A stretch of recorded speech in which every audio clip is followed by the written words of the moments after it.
semua peserta pelatihan teori ralat.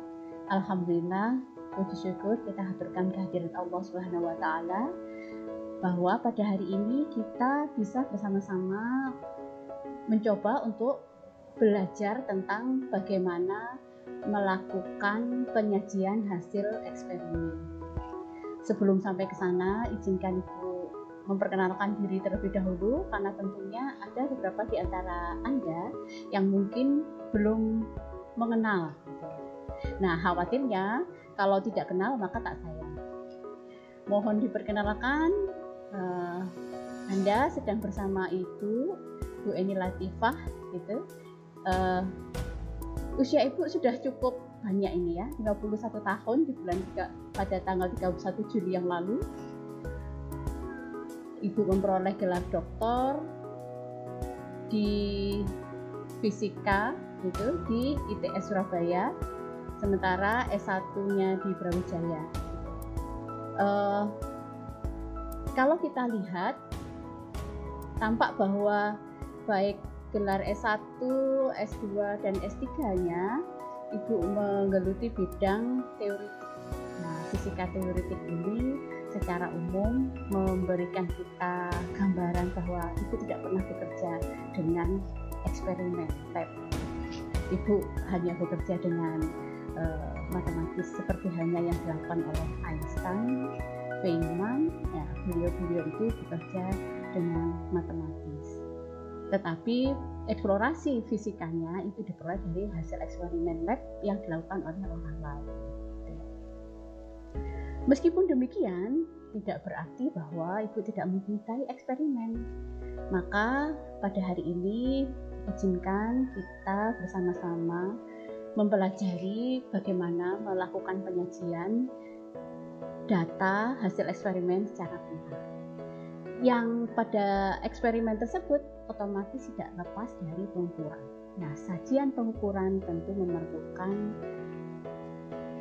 pernyataan yang benar secara fisis. Nah, itu memerlukan data tentang ketidakpastian atau ralat.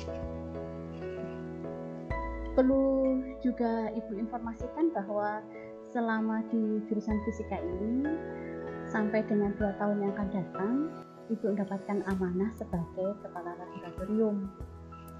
Oleh karena itu, kebutuhan Anda untuk melakukan eksperimen di jurusan fisika itu akan berkoordinasi dengan kami di lab, dengan Ibu sebagai kepala laboratorium. Langsung saja kita mulai. Ya.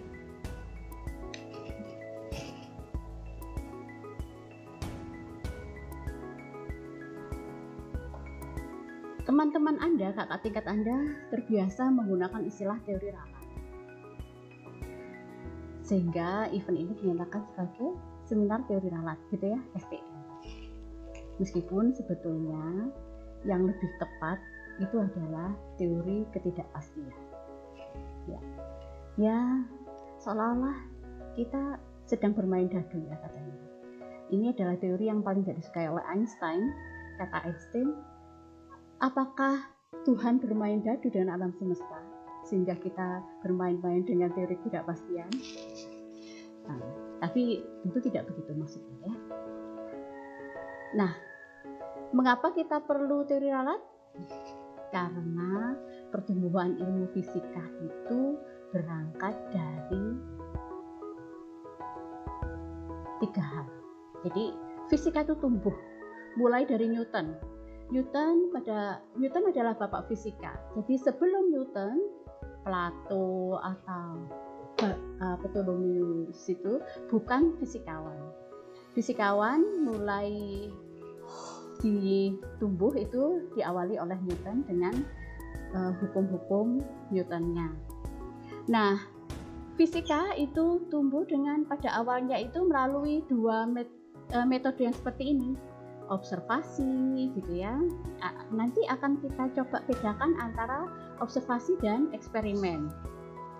Ya, jadi pertama-tama Newton mengamati, anekdotnya itu sedang duduk-duduk di bawah pohon apel, terus apel jatuh. Newton mengobservasi adanya tarikan yang berasal dari inti bumi yang dipijaknya menuju ke inti bumi. Nah, itu adalah observasi. Tapi setelah observasi ini, kemudian Newton menyusun teori. Nah, betulkah teori ini benar? Kebenaran teori itu baru bisa dibuktikan setelah dilakukan eksperimen di laboratorium. Itulah maka betapa tingginya tingkat ketangguhan kebenaran yang dihasilkan oleh eksperimen. Nah, setelah eksperimen ini mengabsahkan teori yang disusun oleh seorang fisikawan, maka diuji, ya, balik kembali secara siklus, dilakukan observasi ulang, disusun teorinya, diuji lagi dengan eksperimen. Begitulah awal dari tumbuhnya ilmu fisika. Nah, sekarang bahkan sebelum 4.0 menyertai perkembangan ilmu pengetahuan, fisika sudah mendahului. Jadi pertumbuhan fisika itu tidak hanya membutuhkan eksperimen, kemudian teori, tapi juga dukungan simulasi yang dilakukan oleh komputasi secara komputasional. Ini yang kemudian menjadi model terbangunnya fisika saat ini. Nah, apa yang bisa kita lihat? Eksperimennya adalah hal kunci. Nah, di dalam eksperimen kita memerlukan pengukuran. Nah, setelah melaksanakan pengukuran, tentulah kita memerlukan bagaimana menyajikan hasil pengukuran. Nah, di dalam penyajian hasil pengukuran itu harus dicantumkan ketidakpastian. Itulah mengapa kita memerlukan ilmu tentang ketidakpastian itu yang kemudian kita sebut dengan ralat. Ya. Jadi teori ralat diperlukan untuk melaporkan hasil eksperimen, yang di dalam eksperimen itu terlaksana beberapa pengukuran. Selanjutnya, ini ya. Nah, kita selama di fisika nanti akan melakukan beberapa eksperimen yang bersifat sederhana, yaitu praktikum. Nah, ada juga beberapa eksperimen yang bersifat lanjut. Nah, yang itu dimaksud untuk menggali ilmu yang mungkin belum ternyatakan secara mapan. Nah, di gedung fisika ini semua eksperimen itu ada, eksperimen yang sederhana atau kita sebut dengan praktikum, maupun eksperimen lanjut yang itu berbentuk riset. Nah, di gedung fisika ini semua ada. Ya. Kemudian teori ralat kita dipakai untuk apa? Semuanya, baik eksperimen sederhana maupun eksperimen riset. Nah, tetapi sebagai mahasiswa fisika yang utama adalah karena tidak semua mahasiswa itu nanti terlibat dalam eksperimen riset, tetapi semua mahasiswa wajib terlibat atau memiliki skill yang berkaitan dengan eksperimen yang sifatnya sederhana. Nah, skill eksperimen ini dimaksud untuk membandingkan teori dan kenyataan, memvisualisasi gejala fisika, membangun common sense fisika. Common sense fisika itu bagaimana ya? Nah, common sense fisika nanti kita lihat. Mendapatkan rasa fisika. Nah, ada juga yang meluruskan miskonsepsi. Kita lihat ya, mahasiswa atau fisikawan yang sudah memiliki common sense fisika, maka kehidupan sehari-harinya itu akan dimudahkan, menjadi lebih mudah dengan menerapkan ilmu fisikanya. Bukan hanya ketika di lab, bahkan di kehidupan sehari-hari. Satu contoh, ini pengalaman pribadi Ibu ya. Di dalam memasak, ini kamu ibu-ibu ini memasak ya. Ketika memasak kue, dia memasak kue. Ya, ketika memanggang cake, tetangga Ibu bertanya, bagaimana cake-nya Bu Eni itu kok bisa atasnya tetap kering, gitu. Atasnya bagus hitam, tapi bawahnya tidak kosong, tengahnya pun matang. Saya buat berkali-kali itu Bu Eni, atasnya itu basah gitu, dalam tengahnya tidak matang, bawahnya kosong. Nah, kemudian Ibu bilang, saya fisikawan, itu tidak sulit. Coba opennya dibawa ke sini. Nah, opennya pakai open tethering biasa. Apakah Bu Eni pakai mesin open yang lain? Tidak, open tethering biasa. Maka ketika Ibu lihat open beliau, Ibu lap bagian atas oven itu, ternyata ada abu yang berwarna kehitaman. Ibu ambil abu kehitaman ini menyerap panas yang datang dari bawah kompor. Yang semestinya panas itu mestinya dipantulkan ke permukaan cake. Nah, dengan demikian kalau abu ini kita bersihkan, panas itu akan terpantul kembali ke permukaan cake, maka cake Ibu akan matang dengan sempurna. Nah, pada saat itu kita bersihkan semua abu yang di atas permukaan oven, dan beliau berhasil memasak cake dengan baik. Nah, itu adalah salah satu kalau efek positif kalau kita sudah memiliki sense fisika. Kita tahu sifat panas dan kita tahu sifat bagaimana interaksi energi panas itu dengan bahan. Nah, kehidupan sehari-hari kita akan lebih mudah. Ya. Seperti itu ya. Nah, kalau yang praktikul eksperimennya lanjut, itu biasanya juga dipakai untuk mencari ketetapan-ketetapan fisika. Misalnya, salah satu contoh, kakak tingkat Anda berusaha menemukan bahan yang bersifat termoelektrik. Nah, bahan yang dibutuhkan dan dapat mendukung sifat termoelektrik itu memiliki konduktivitas termal tertentu. Nah, itu perlu pengukuran konduktivitas termal. Nah, pengukuran itu dilakukan dengan teliti di eksperimen lanjut. Ya, selanjutnya ya. Nah, mengapa di dalam pengukuran kita itu menemui ketidakpastian? Ya, coba kita amati mistar ini. Kita tidak tahu di skalanya apa, pakai skala sentimeter, tidak terlalu penting bagi seorang fisikawan. Yang penting kita bisa bahkan kita bisa membuat skala sendiri, satuannya sesuka-suka kita. Nah, gitu ya. Kita lihat misalnya pensil yang kita ukur dari batang sampai ujungnya. Skala 8 itu ternyata lebih besar dibanding panjang pensilnya. Kita mau melaporkan berapa? Apakah kita mau melaporkan ini 8 satuan gitu ya? Ataukah 7 satuan? Kayaknya 7,5 lebih, tapi 8 kurang. Nah, ini hal yang seperti ini selalu terjadi. Nah, maka kita harus melaporkannya dengan ketidakpastian. Ya, kita bisa mengatakannya 8 satuan, tetapi ada ketidakpastiannya plus minusnya. Ini kan minus ya, 8 minus dikit gitu ya. 7 plus banyak. Plus minusnya itu yang dimaksud dengan ketidakpastian. Kemudian kita lihat ya. Nah, misalnya ini ada, kadang pengukuran itu dilakukan berkali-kali.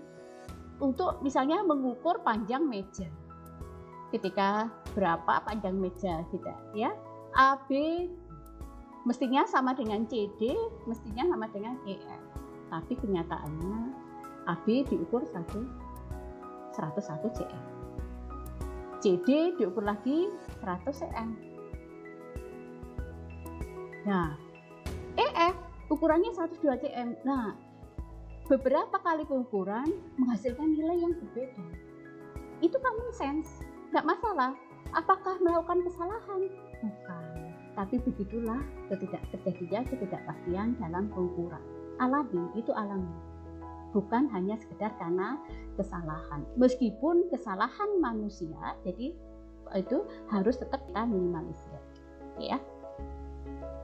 Nah, sekarang apakah sumber ketidakpastian itu? Kita lihat sifatnya instrumental, ya, misalnya kalibrasi yang tidak sempurna.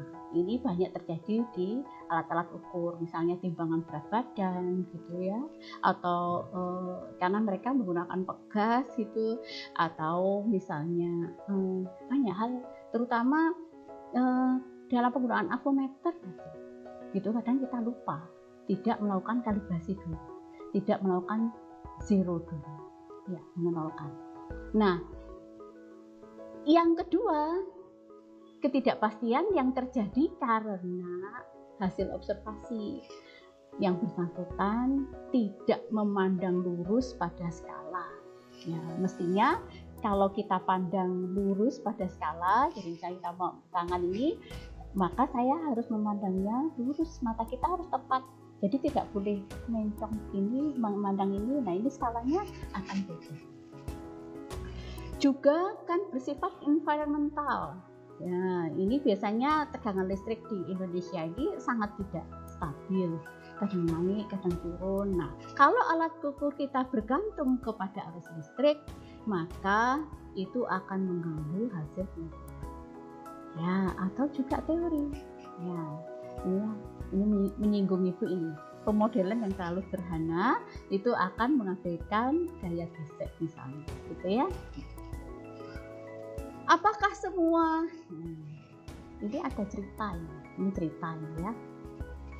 Suatu ketika, ini ternyata ada masalah ketidakpastian yang menghasilkan hadiah Nobel mimpi ya di tahun 1974. Di SLAC gitu ya, satu tim mengukur tampang lintang hamburan, anihilasi positron dan elektron.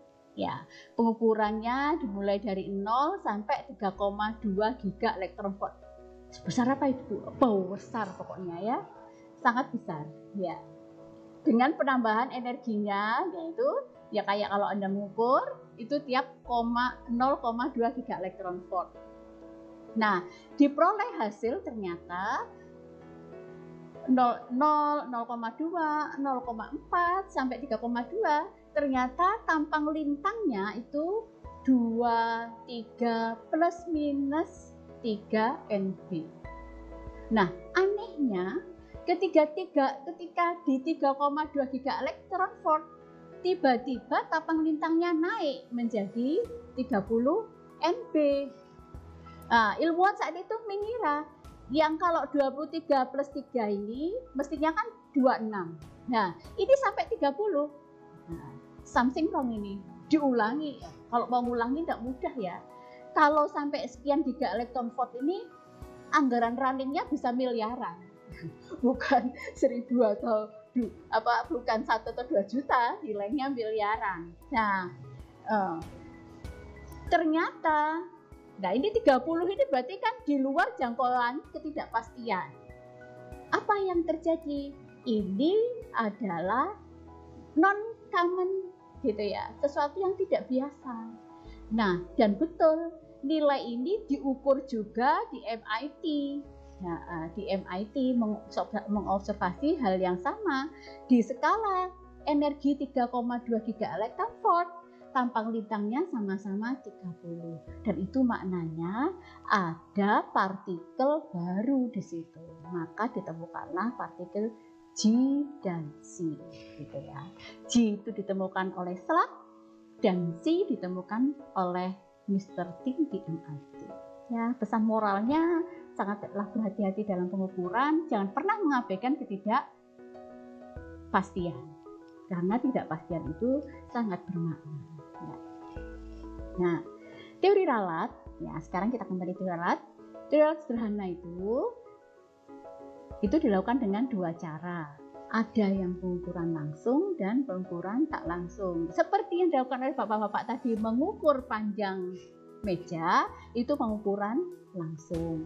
Tapi kalau misalnya bapak tadi itu diminta mengukur luas mejanya berapa, setelah panjang meja diukur, lebar meja diukur, kita bisa mengukur luas meja. Nah, luas meja itu berarti ukuran tak langsung.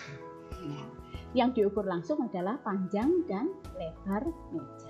Nah, Sebelum kita sampai pada pengukuran tak langsung, kita pelajari dulu yang paling sederhana, yaitu pengukuran langsung.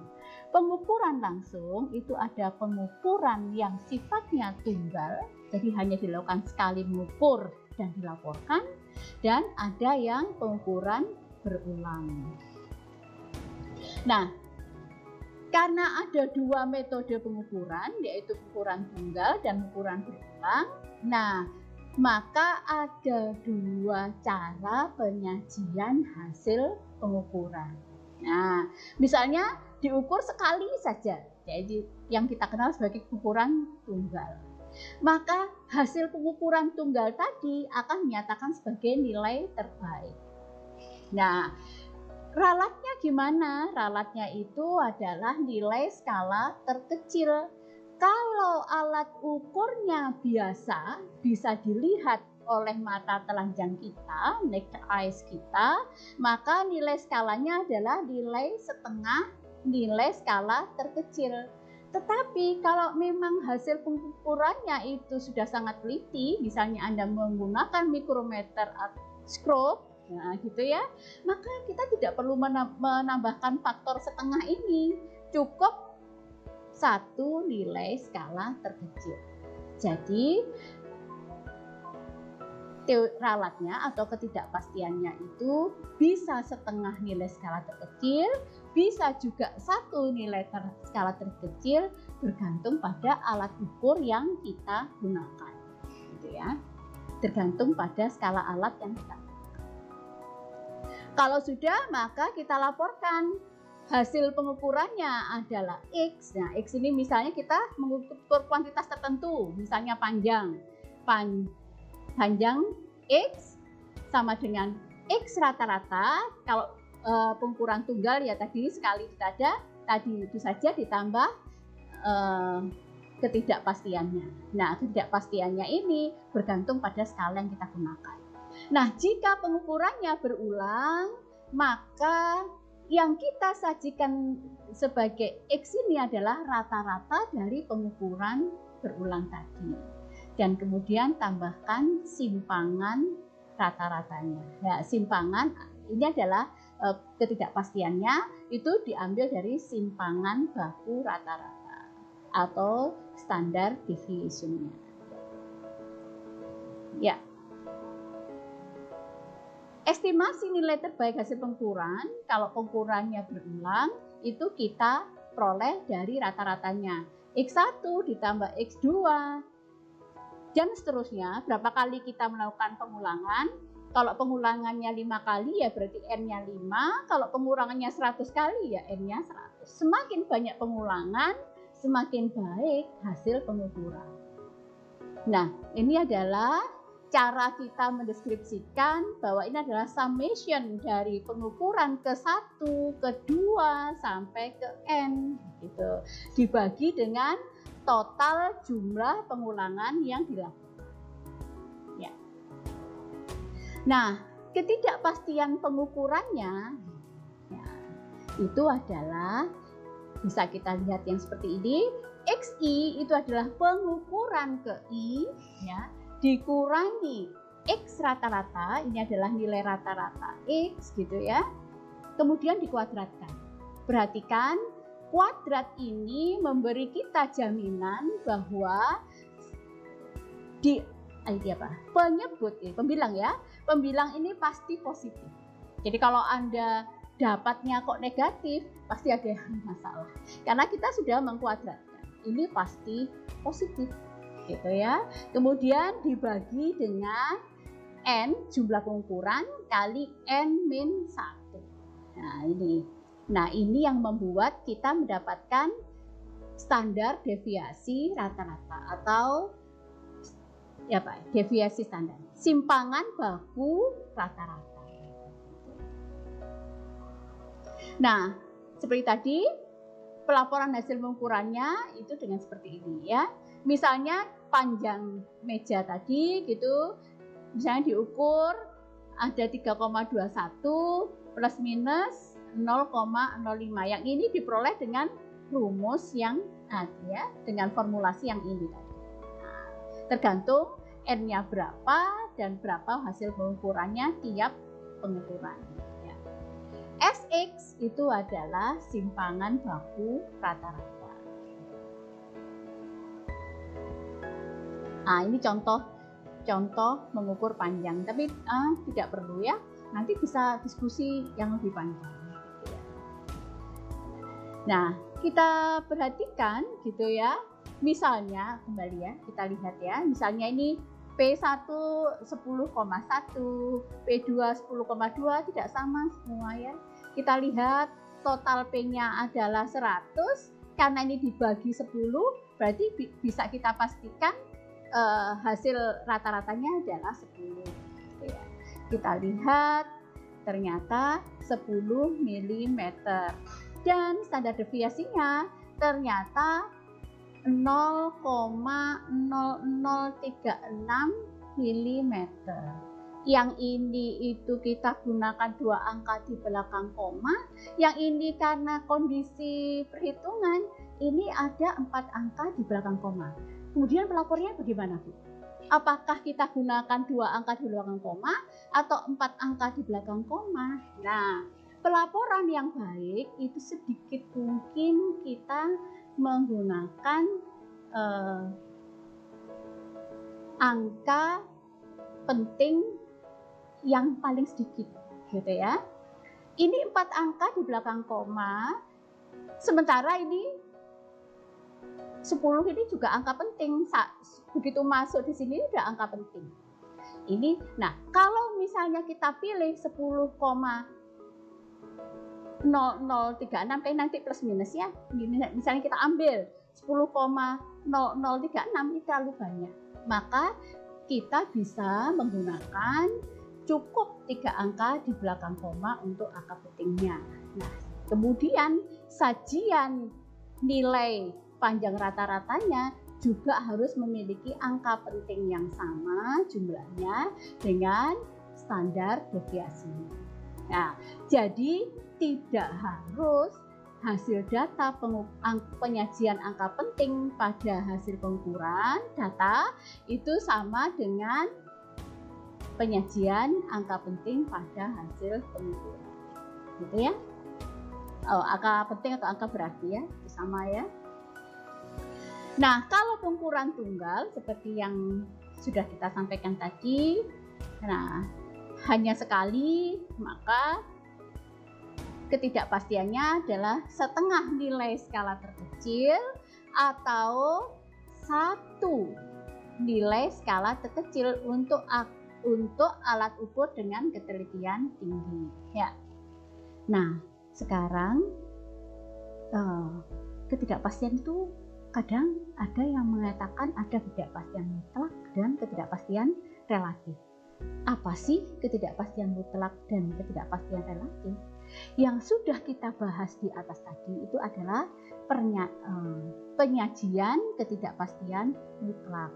Jadi delta X yang itu adalah deviasi standar kalau pengukuran tunggal, atau SX yang deviasi standar untuk pengukuran berulang, itu adalah kesalahan atau ketidakpastian mutlak.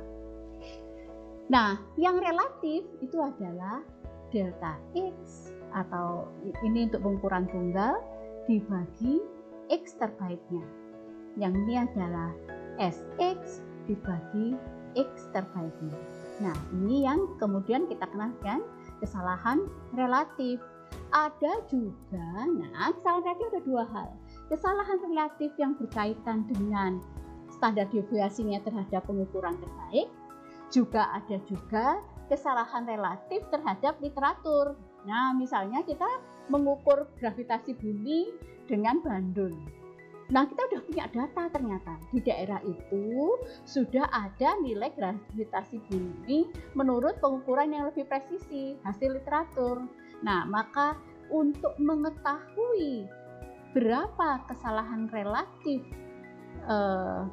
antara literatur dengan hasil pengukuran kita, itu dengan cara seperti ini. Ini adalah nilai pengukuran terbaik hasil pengukuran, yang ini adalah nilai hasil literatur. dibagi nilai hasil 500. Ini kotak ini apa ya?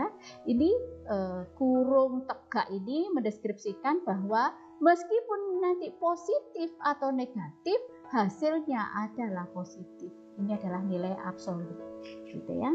Hasilnya selalu positif. Nah, tadi sudah kita sampaikan ketidakpastian pengukuran itu ada yang langsung dan tidak langsung.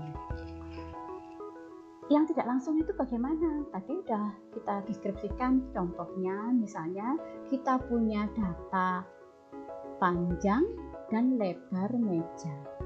Kita berarti punya variabel P dan variabel L, panjang meja dan lebar meja. Kemudian kita diminta mengukur luas meja. Nah, itu maknanya P itu kita ukur langsung panjangnya, L kita ukur langsung lebarnya, dan luas gitu ya. A misalnya area itu luas, itu kita ukur secara tidak langsung, yaitu P kali L. Maka luas tadi adalah pengukuran tak langsung, panjang dan lebar tadi adalah pengukuran langsung.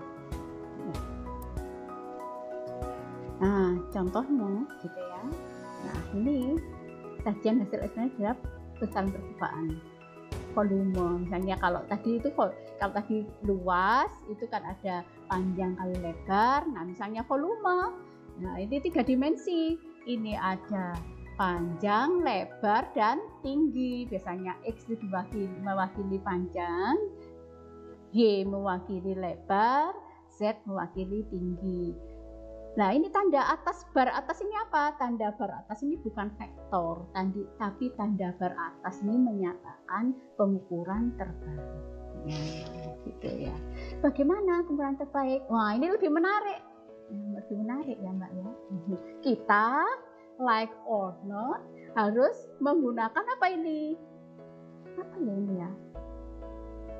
Apa ya? Ini adalah kita otomatis harus menggunakan parsial ya, diferensial parsial. Nah, karena V tadi merupakan fungsi X, Y, Z, maka kita turunkan secara parsial terhadap X, V tadi, kalikan standar deviasi X, kemudian dikuadratkan. Ini ya, meskipun tanda absolut ini kalau tidak ada tidak masalah ya, karena nanti kita kuadrat. Minus dikuadratkan ya positif, positif dikuadratkan ya positif. Tanpa tanda absolut pun otomatis kalau kuadrat positif ya. Nah, ini hanya untuk memberikan kita penguatan bahwa standar deviasi itu tidak ada nilainya negatif. Ini yang sering terjadi pada mahasiswa. Bu, standar deviasi saya kok negatif? Pasti ada something wrong selama pelaksanaan penyajian hasil pengukuran tadi, gitu ya, perhitungan hasil pengukuran. Nah, seperti ini ya. Nah, nanti mungkin kita bisa melakukan exercise ya. Sekarang kita menyampaikan dulu, gitu ya. Kalau tadi pengukuran langsungnya ini berulang, maka standar deviasinya adalah standar deviasi berdasarkan pengukuran berulang. Kalau yang pengukurannya di pengukuran tunggal, maka standar deviasinya kita gunakan standar deviasi pengukuran tunggal. Nah, Bu, kalau misalnya campuran, ada kondisi di mana ada pengukuran yang campuran. Ada yang pengukuran berulang dan pengukuran tunggal.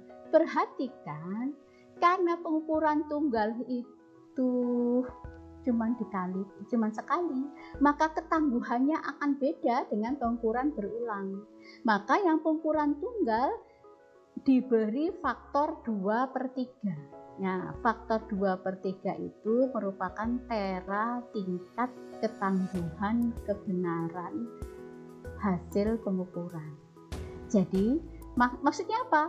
Kontribusi kesalahan yang dilakukan oleh pengukuran tunggal itu kita buat lebih kecil ketimbang kesalahan yang dilakukan oleh pengukuran berulang. Jadi yang ini adalah berulang, yang ini adalah tunggal. Oke. Nah, sekalian, sekarang karena ralat ini berkaitan dengan penyajian hasil eksperimen. Nah, hasil eksperimen itu kan berupa angka. Nah, marilah kita berhati-hati. Silakan Anda mencoba mencermati ya. Ini bukan salah ya, tidak diminati gitu ya. Misalnya nilai terbaiknya 200,1, satu angka di belakang koma. Terus kemudian apanya ini? Standar deviasinya 0,215, 3 angka di belakang koma. Nah ini kan belakang komanya tidak sama, ini tidak elok. Maka kita yang lebih kecil lebih baik gitu, bukan diambil yang banyak Bu, enggak, lebih kecil lebih baik. Selama ini masih mencukupi 2,15 kan cukup dinyatakannya 0,2 gitu ya. Maka kita ambil yang angka pentingnya lebih sedikit, itu lebih baik. Nah, ketimbang yang angka pentingnya banyak gitu ya. Nah, misalnya ini 0,00. Siapa yang mau menyukai dengan penyajian seperti ini ya? Jangan sampai para mahasiswa baru yang sekarang ini mengulangi hal yang sama ya. Bisa mual-mual ini lihat nol ini ya. Nah, untuk mengurangi rasa mual gitu ya, kita bisa make it simpler gitu ya, lebih sederhana gitu ya. Ini cukup 20 plus minus 4, kita lihat. Ya, ini 3,5 kita besarkan gitu, kita naikkan ya prediksi tertingginya gitu menjadi 4. Ya sebenarnya kita lihat 1, 2, 3, 4, 5, 6, 7 yang 10 pangkat minus 7. Nah juga ada baiknya kita gunakan desimal ketimbang kita gunakan yang sifatnya campuran, pecahan campuran ya. Ini juga sama ya, sama dengan yang atas.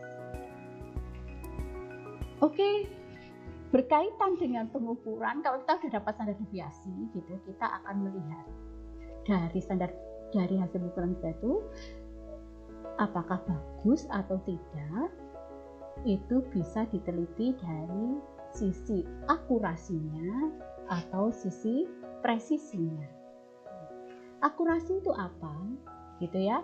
Akurasi itu kalau misalnya pengukuran kita itu akurat, itu berarti pengukuran kita itu paling dekat dengan hasil teoretik. Nah, itu berarti hasilmu akurat. Nah, kalau presisi gimana? Gitu ya. Presisi itu adalah menyatakan seberapa baik suatu hasil pengukuran dapat ditentukan. Nah, jadi biasanya presisi itu bisa ditunjukkan dengan kesalahan relatif yang lebih rendah. Kalau kesalahan relatifnya lebih rendah, bisa misalnya, tapi untuk pengukuran yang sama ya, jadi tidak bisa pengukuran yang beda kita katakan mana yang lebih presisi. Jadi misalnya untuk ukuran yang sama ternyata kesalahan relatifnya lebih rendah, itu kita bisa menyimpulkan bahwa pengukuran itu presisi atau precise gitu ya. Ungkapan ketidakpastian pengukuran itu tentu bisa memberikan informasi tentang presisi atau akurasi dari hasil pengukuran kita. Oke ya? Nah, ini adalah quote dari para ilmuwan tentang ketidakpastian. Ya, all scientific knowledge is uncertain ya. Hampir semua pengetahuan saintifik itu mengandung ketidakpastian. Kok yang saintifik sekarang pun beberapa saat yang lalu Ibu pernah melihat, kalau tidak salah, Coca-Cola ya. Mereka menyajikan volume Coca-Colanya itu dengan ketidakpastian. Jadi misalnya 350 ml, 350 plus minus berapa mililiter. Nah itu betul-betul inspiring. Nanti kalau saya punya usaha gitu ya, atau kita punya sesuatu yang perusahaan profit aja sudah memberikan sajian ketidakpastian. Apalagi kita ini kan misalnya mahasiswa PKM nih, mahasiswa PKM menjual produk apa, nah silakan sajiannya itu menyertakan hasil ketidakpastian. Nah, itu kesadaran kita terhadap knowledge itu akan membawa kita kesadaran kita tentang ketidakpastian, gitu ya. Ini adalah tadi sudah profilnya Ibu sudah disampaikan. Nah, ternyata Ibu punya 3 anak. Nah, ini masih bau-bau fisika ini ya, teknik geofisika gitu. Ya, ini juga pecinta fisika, jadi 3 anak Ibu, 2 diantaranya suka fisika, yang ini lebih cenderung ke bioscience gitu ya. Nah, seperti itu ya. Ini repotnya karena kalau perpaduan antara ibu yang fisikawan dengan suami ibu yang dulu adalah dari perikanan. Jadi anak-anaknya ada yang memilih yang fisika, juga ada yang menyukai yang bersifat bioscience gitu ya. Oke, Ibu rasa cukup sekian. Semoga memberikan manfaat. Silahkan menanyakan hal-hal yang ingin ditanyakan. Tentu nanti akan ada feedback yang dibantu dengan kakak tingkat Anda. Kita akhiri sampai sekian, semoga memberikan manfaat. Wassalamualaikum warahmatullahi wabarakatuh. Tetap semangat ya.